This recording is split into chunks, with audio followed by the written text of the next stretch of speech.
बीच बड़ौदा उपचुनाव को लेकर ओम प्रकाश चौटाला प्रेस कॉन्फ्रेंस कर रहे हैं, सीधे आपको लिए चलते हैं।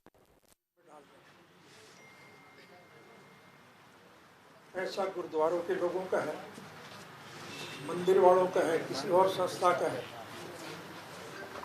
और वो सरकार लेकर के लोगों को जो देती है वो अपनी जेब में डालती है और वो खर्चा सरकारी दिखाते हैं। उसका परिणाम ये है कि आज देश बहुत बड़ा कर्जा उठाए हुए है।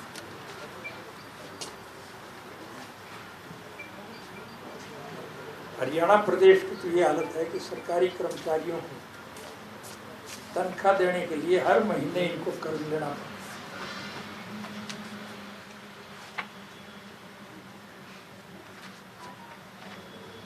हमसे जब सरकार गई थी,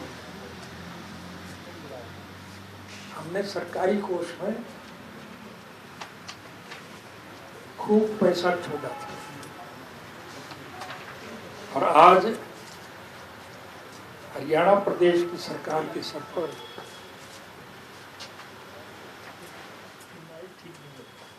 ठीक आवाज नहीं आ रही।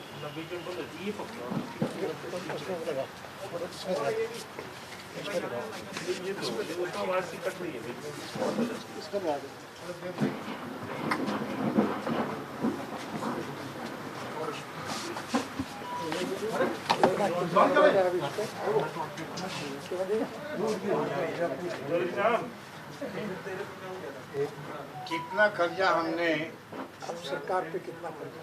2 लाख करोड़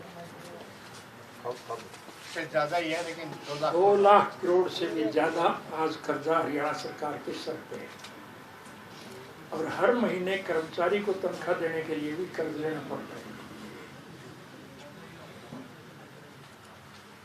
एक तरफ लूट रहे हैं और दूसरी तरफ लोगों को परेशान कर रहे हैं।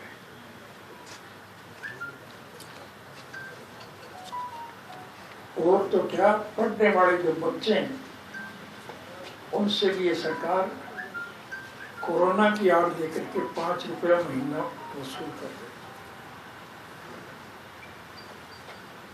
व्यवहारिक ज्ञान के आधार पर स्वर्गीय चौधरी देवीलाल जी ने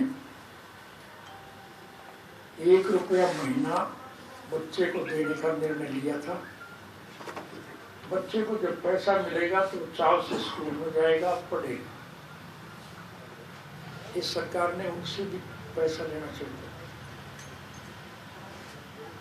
शिक्षण संस्थाएं बंद हैं, बच्चों से तो पैसे वसूल किए जा रहे। अब ये जो 3 कानून उन्होंने पास किए हैं, अब उसकी वजह से हर नागरिक परेशान है।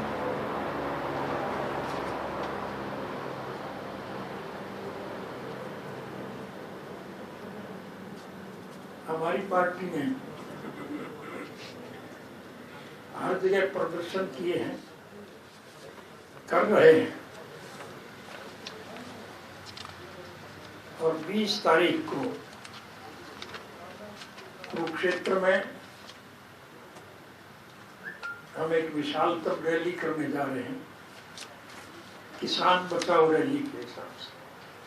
20/11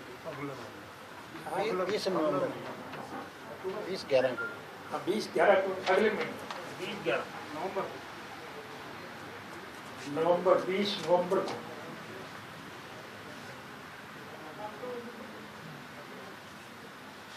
उस रैली से ये प्रमाणित हो जाएगा कि लोग मौजूदा शासन से इनके बनाए हुए इस कानूनों से कितने दुखी और परेशान। आप तो सारे हालात से वाकिफ हैं, मैं आपको कुछ बताऊं तो अच्छा नहीं लगेगा, लेकिन आपसे एक विनम्र निवेदन करूंगा कि सरकार की जो बेकायदगियां हुई है, और विशेष रूप से जो 3 बिल इन्होंने पास किए हैं, उनको डिटेल में विस्तार से आप मेरे मुंह में डाल करके छाप दें, ताकि लोगों को सारे हालात का ज्ञान हो जाए। अब आम नागरिक को ये नहीं पता कि ये बिल क्या है, इस बिलों का क्या नफा नुकसान है, लेकिन देश पूर्ण रूप से बर्बाद हो जाएगा। और हरियाणा प्रदेश में तो इसका परिणाम बड़ौदा के उपचुनाव से साबित हो जाएगा। मैं आज दावे के साथ कहता हूं कि निश्चित रूप से इस उपचुनाव में इंडियन नेशनल लोकदल पार्टी का प्रत्याशी भारी मतों से चुनाव जीतेगा। हम 15 तारीख को प्रत्याशी की घोषणा करेंगे, 16 तारीख को नॉमिनेशन पेपर फाइल करेंगे। पार्टी ने मेरी जिम्मेवारी भी चुनाव में लगाई है।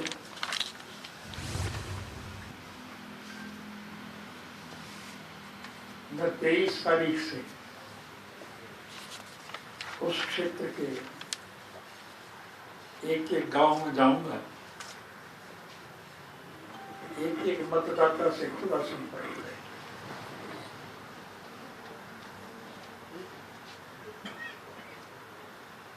मेरी 10 साल की जो कमी थी, उस कमी को लोग पूरा करें। मैं अपनी तरफ से ज़बानी संतुष्टि करने के पक्ष में नहीं हूं। हमने अतीत में अच्छे निर्णय लिए हैं और भविष्य में उससे भी ज्यादा अच्छे काम लोगों के लिए करेंगे, ये हमारी सोच है।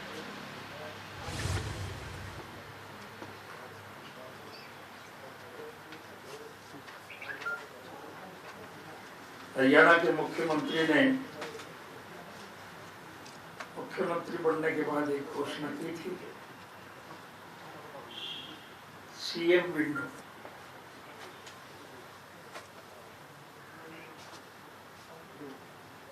मुझे एक दफा किसी मित्र के हम मिलने जाना था और इत्तेफाक से वो मुख्यमंत्री निवास के घर के आगे से सड़क जाती, उसी से वो मुख्यमंत्री की खिड़की बंद पड़ी। किसी एक व्यक्ति का भी कोई काम मुख्यमंत्री के कहने से नहीं, इवन मंत्री भी असंतुष्ट है। मैं किसी मंत्री की बात करूंगा, उसका बेचारे का नुकसान ना हो जाए, लेकिन मुझे एक मंत्री से वो बीमार था, इस वजह से मिलने जाना पड़ा। उसने कहा कि आज हालत ये है कि एसएचओ और डीएसपी के ट्रांसफर भी मैं नहीं कर सकता, मेरे मैनेजमेंट की इजाजत मुझे नहीं है, ये मुख्यमंत्री करता है।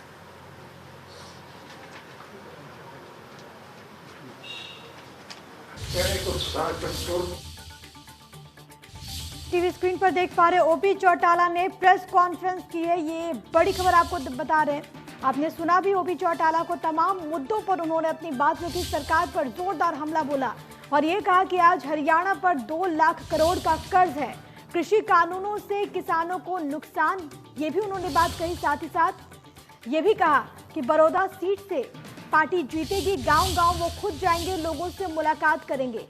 जीत का दावा यहां पर करते हुए पूर्व मुख्यमंत्री ओपी चौटाला को भी आप सुन रहे थे, प्रेस कॉन्फ्रेंस के जरिए सरकार पर जोरदार हमला यहां पर उन्होंने बोला है।